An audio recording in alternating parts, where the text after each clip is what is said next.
which was sort of the central Crusader state and the Crusader state to which all the other Crusader states had loyalty and vassalage, and the fourth Crusader state, the county of Tripoli. And the county of Edessa, we remember, was defeated by the Zengids in 1144, so it sort of disappears off the map. And the Fatimid Caliphate that you can see in the lower left-hand side of the map, the southwest, that gets replaced by Saladin, and we'll sort of go over that a little bit again. In the north, you can also see the Armenian Principality of, the Principality of Armenian Cilicia, and that was an Armenian state formed by Armenians in exile. We discussed that a little bit last time we met. And the Armenians tended to be strongly aligned with the Crusaders and slightly antagonistic towards the Byzantines, on decent relations with the Turks, actually. And therefore, they were able to facilitate a lot of the economic and political development. And of course, Shirkuh's nephew was Saladin. And because of the outcome of the Egyptian War of Succession, which we went into a bit of detail about last time we met, Saladin that city-state, and she gave it in marriage to children. What is going on here, really? No, well, no, there was definitely no, you definitely had a reaction in Europe of how horrendous this is that, you know, children are going. But by and large, the term crusade was still used to refer to campaigns against the Ottoman Turks, right? One of the things I was going to cover is that the battle organized by several of the kings of Hungary against the Ottoman Empire in 1444 was called the Crusade at Varna. Varna being a city in what's today Bulgaria, because that area was under Turkish control. So this idea of going on crusade to defeat the Muslim enemy controlling territory that should, in theory, belong to Christians, according to the Crusader, it doesn't really go out of vogue until the world stops being organized according to this religious lens. And the change for that is what's called modernity, right? The development of modern ideas and ways of thinking that tend to centralize things other than religious identity as forms of identity and meaning. I have a question of, did the assassins receive hashish to perform the murders that they did? There was definitely use of drugs.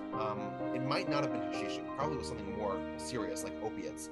And I discussed it a little bit in, I believe it was the second entry into the series. But they didn't receive it to perform the murders. They received it habitually. And it was sort of trained to give them an idea of what paradise would be like. That sort of euphoric state of being on these drugs was what you would achieve when you were killed and you had performed your holy martyrdom through the act of assassination. Now, of course, I need to clarify that according to Islamic belief, even Nizari Ismaili Islamic belief, mainstream Nizari Ismaili Islamic belief, assassination is not a form of jihad, is not an acceptable way of fighting war or dealing with political situations, but the assassin order believed that it was, and believed that you would achieve paradise through these actions. And so they would say that the way that you feel on these drugs is a taste of the paradise you will receive. And that, of course, is an incredible amount of motivation if you think you're going to feel that amazing every second of every moment. And I think that's part of what motivated them. I have another question of how many deaths did the Crusades cause? I don't know how you begin counting. Do you count the people, for example, who died because all the wars prevented trade, which would have, led to greater food arriving in area X or area Y? It becomes astronomical. In terms of people who died on the battlefield, we're probably talking about hundreds of thousands over the course of several centuries. If you're talking about civilians, the Fourth Crusade alone probably killed about 1 million people. Between Zadar and Constantinople, the amount of people who died, the amount of homes that were burned. Constantinople, at its height, had a population of 1 million, between 500,000 and 1 million people. So it's not out of bounds to say that the Fourth Crusade may have been up to 1 million dead.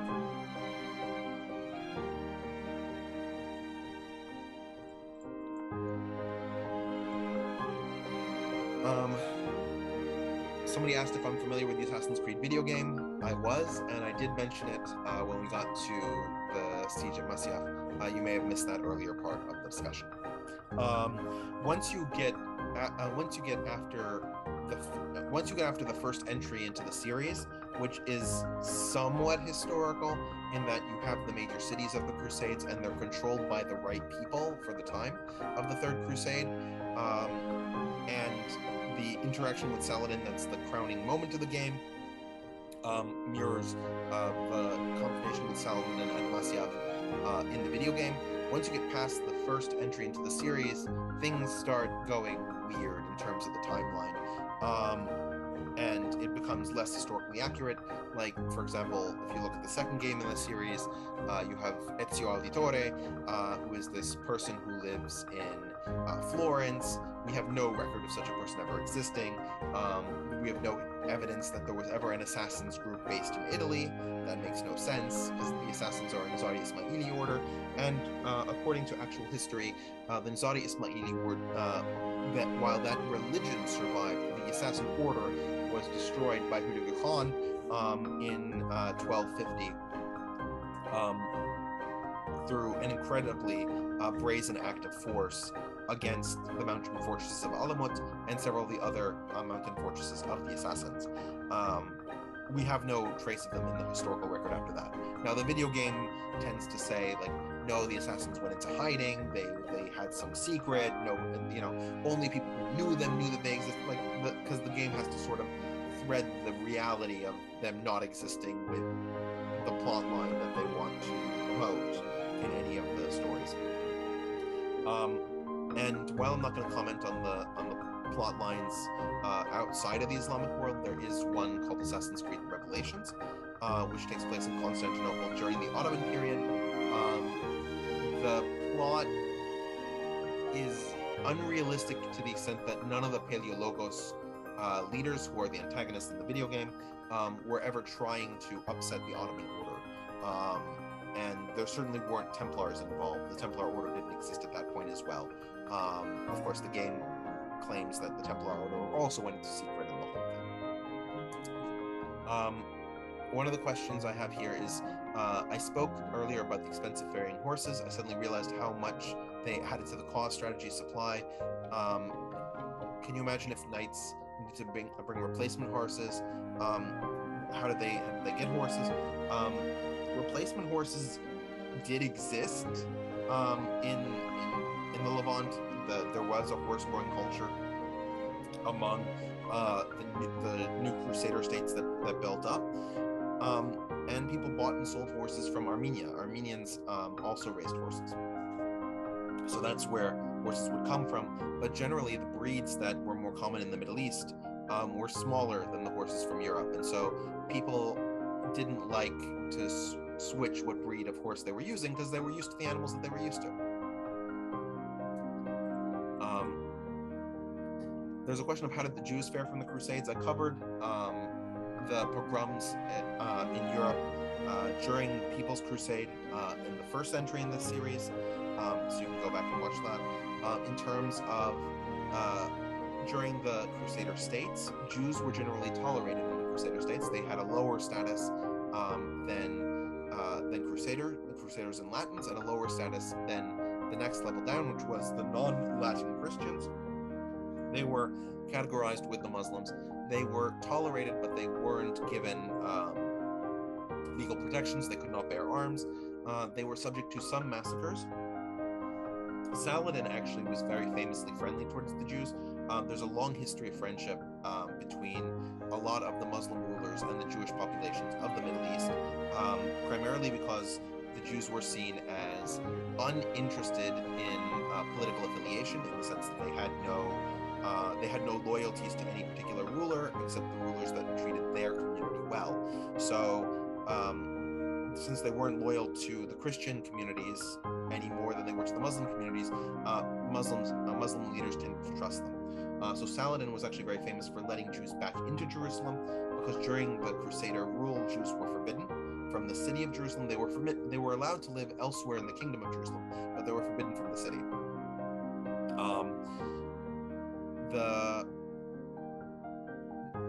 mean, in the rest of the area, in Egypt, for example, there was a thriving Jewish community, especially in Alexandria during Saladin's reign.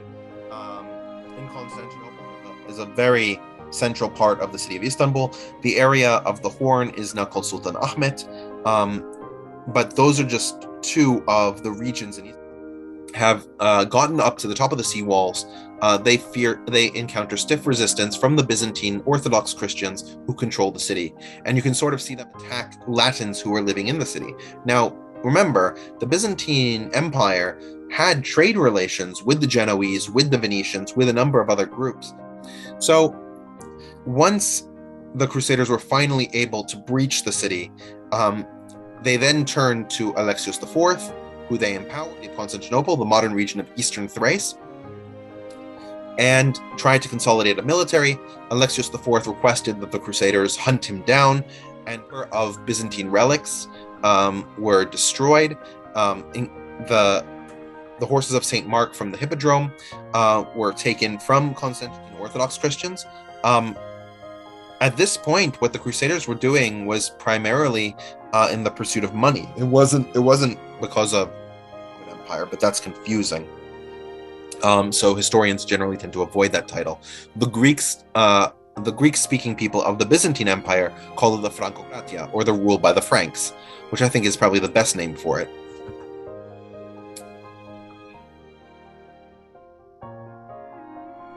The Latin Empire. And these different states fought amongst themselves and against the Latin Empire from Europe, and so there was a Latin quarter within the Byzantine city of Constantinople that would accommodate these Latin, not at this point, but in during the Turkish-controlled period. All right, so once these Crusaders, so he wasn't a possible candidate for emperor, and Alexios IV was seen as a young child, impetuous.